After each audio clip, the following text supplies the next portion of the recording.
welcome back to Betty's Sweet Spot. Now, she ain't at her spot though. Wherever I am is my spot. And my spot happens to be in San Diego with my daughter, where she lives in San Diego, and she works with the homeless, mentally ill here in San Diego. And right behind her house, there's a whole army of homeless people, and it's not an army of homeless people. There's two people. We have two. But there were, you guys ran the rest of them off. We're in the army. Okay, just a few, and they stopped. Okay, so we talked to two of these people that are homeless behind her house, and we're going to let you hear some audios of what they're saying. They didn't want to have their face showed or their name, but they agreed to talk to us. So I'm going to play you. We're going to play you some excerpts from this conversation. Even though I lost my job, I would still had to have quit to take care of my mom. She was on hospice, and so she needed 24-hour care. And when she passed, we couldn't afford to pay the rent. Well, we tried. How long did we do that for? Like a year? About a year. Yeah, just collecting cans. We paid that with, and then. It was a mobile home. Yeah, it was a mobile home, so the rent was never the same. And it got where somebody helped us with the rent, but they didn't pay all of it. So we got behind, and then we got behind. Once you're behind, you can't ever catch up. Now, what is the reason? How did people become homeless? That's why we talked to that one person. It could be because most people are just one paycheck away from being homeless. That's a sad commentary. One paycheck away from being homeless, and then this lady whose mother was ill, and they had to take care of her, and then they lost their place, and then the worst thing in California is when you're trying to find a place, you have a credit check. You have to pay $30 for each credit check. Every time. That's wrong. When you can go online and print out your own, and they don't even have to pay for it. They can print out it, and then that's a game. I think that's one of the most terrible things that they could do is charge you when you could just print out your. For 30 days, 60 days, it should be good. Nothing should change in your credit within 30 to 60 days. Right. That should be the rule. There should be a cap on credit checks.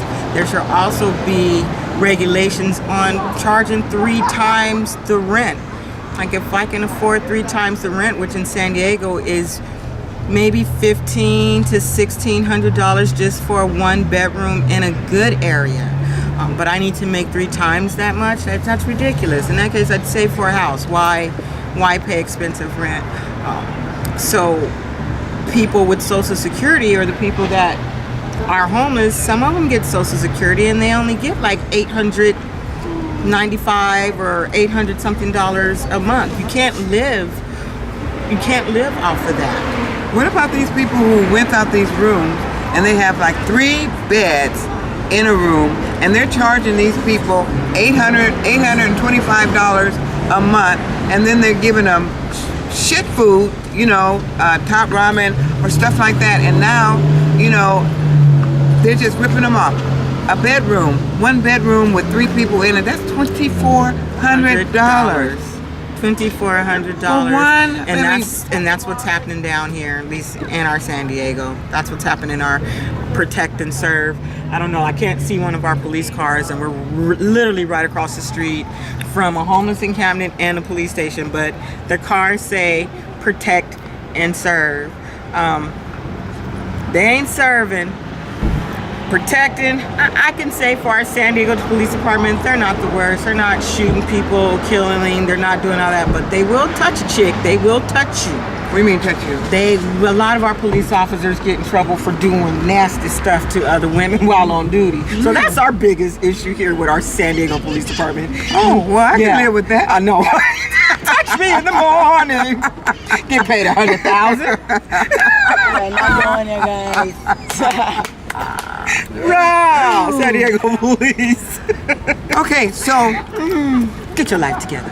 we have seen that the police station is right across the street. They're not really doing anything. What about what you were telling me when you guys were feeding these people at downtown because of regentrification? So for 7-8 years we've been feeding the homeless people downtown area. Now we no longer can do that now that they moved them out of downtown because of all the high rises and all these beautiful buildings they're putting up. They're threatening to give us tickets if they catch us feeding them. How do you get in trouble for helping someone? It makes like no sense. It's like they treat them like animals, cats and dogs. Don't feed them because they won't leave. They won't leave if So you they feed use them. that same theory to do away with these homeless people, driving them out. If you don't feed them, they'll eventually go, and that is so wrong. So we know the problem. We know the causes of the problem. But what are we going to do about it? What can we do? We need more housing. We need affordable housing. We need more places like ILFs and those are called independent living homes that people rent rooms to. They need to cut down on their prices, and they need to be regulated. There's a lot of these places where I take my clients to, and I walk out of the door once I smell it, because it's not appropriate for my client. I don't care if my client has been homeless or mentally ill. That's my client. So my client has to be in a decent place. They're paying $850. They should be in a decent place. They should be getting their toes and a manicure for that much. They really should. At least decent meals. 3 hot meals. They Hot should meals be for getting- $850, and I need some snacks. And the biggest And thing you're out right. there, these people don't even own the homes. They're renting the homes. They don't own them. 10,000. Yeah, they don't own them. So it's just a bad situation. Although there are some good ILFs out there, I have to give my props to those people who are out there holding it down for our clients. I can't say their names, but there's some good ones out there, and I appreciate you guys. Well, there are a lot of good people in this world, and a lot of people who walk by these homeless people and don't look down at them. I know, because for the grace of God, there go I. I mean, what if we had an earthquake and we lost everything, and we could be like the people who lost their homes and fires? The homeless people will be our biggest help because they know what to do. Like if I had to, be in a situation, I'm gonna go to that dude that's been out there for a minute. It's like, yeah, I ain't been homeless. I mean, you gotta think about that shit. Well, they do. Now we're trying to help them out, but on the other hand, they can get on your nerve because they be dirtying up the neighborhood. They bring a bunch of Love shit. and hate. Yeah. And But if you have nowhere to go, where are you going to take your stuff? Yeah. You know, that's the thing. So they're okay, well, you need to cut down on your stuff. So you don't need that stuff. they can cut down on some of their You don't need all that stuff. I know this one man. That's the message, he had. to us as well. We should cut down on our shit. Yeah, That's true. Really? That's true. Touche. I got somebody over here saying, "Hey, chill, chill." So, bottom line is, a lot of people just give them a hello. You don't have to shake their hands or anything because it's hepatitis A. But I give money whenever I can, and the packages on the Greatest of All Pleasure. If you watch that, I have little packages. You might want to watch that so that you can help do your part. I mean, like I said before, either you're part of the solution or you're part of the problem. So if maybe you can't give them a home or any place to stay, but you can give them that little make a sack package. lunch. You can give them something. You can go to the 99-cent store and spend $20, $30. You can't tell me you can't afford that to make food for someone. I've done it for years, and I gave them good food. I would not give them anything that I would not eat myself. That part. You can do that. It only takes $20 to $30 to just do that, and that $20, $30 can feed up to 10 to 20 people, period. Depending on what you get. Depending on what you get. All it takes is just act like you give a shit. Right. Just act like you give a shit. Just act like you care, man. People don't care. The world is angry and the world is hateful. I'm a 60s kid. I'm a total 60s kid.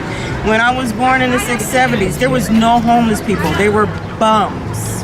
They were called hobos. They were called hobos, but they had families. They had a place to go. They were hanging out at the liquor store and drinking, but they had homes. We did not have the homeless problem until Reagan. He put all these people with mental illness. He turned them all out. It's called And all ever since then, we've started having this homeless problem. You know, and what's so funny about it, you know, what goes around comes around. All these people are half crazy, and he ended up dying half crazy, not even knowing his name. Show did. Bam. Whatever. You need to be careful how you treat people. You need to be careful how you treat people. Oh my God. Are you giving out food? Come here, hon. Come here. We're doing a video on the crappiness of homelessness. Hi, my name is Pastor Esther Anthony Thomas. I'm with Truly Blessed Ministries. I am the executive pastor. What we're doing is addressing exactly the population that Christ addressed when he was here. This is called Messiah mission-minded work. And what we're doing is we're giving food, we give out tents, we have a Sunday service right here in the park. Saturday we get the food and we distribute some food to folks who are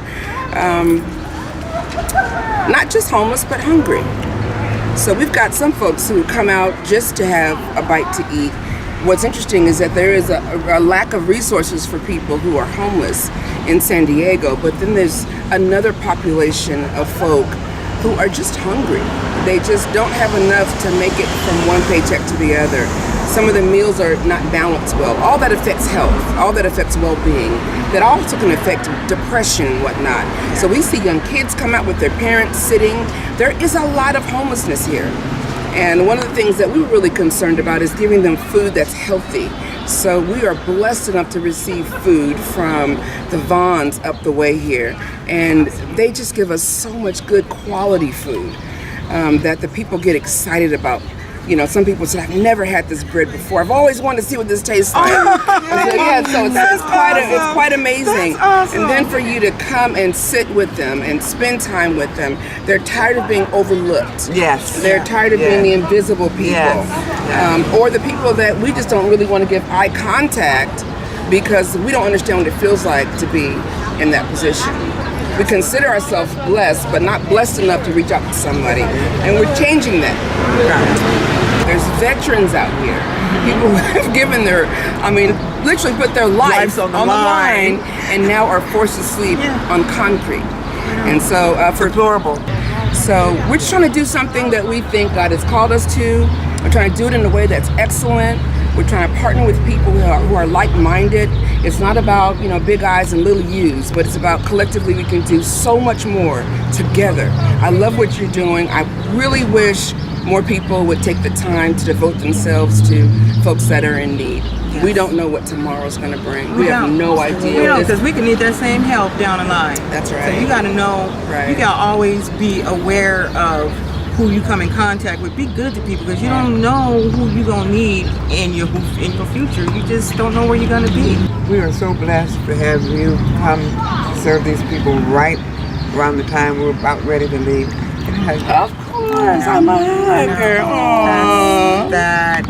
That's so sweet. Awesome. Thank you. So with that, we're going to close this session and peace out. Peace out. Subscribe, comment, please like this video, please be aware of what's happening. I know it's not just in San Diego, I'm sure it's in LA. I'm scared to go to LA. LA homeless people are different from our homeless people. No, they're not. Yes, they are.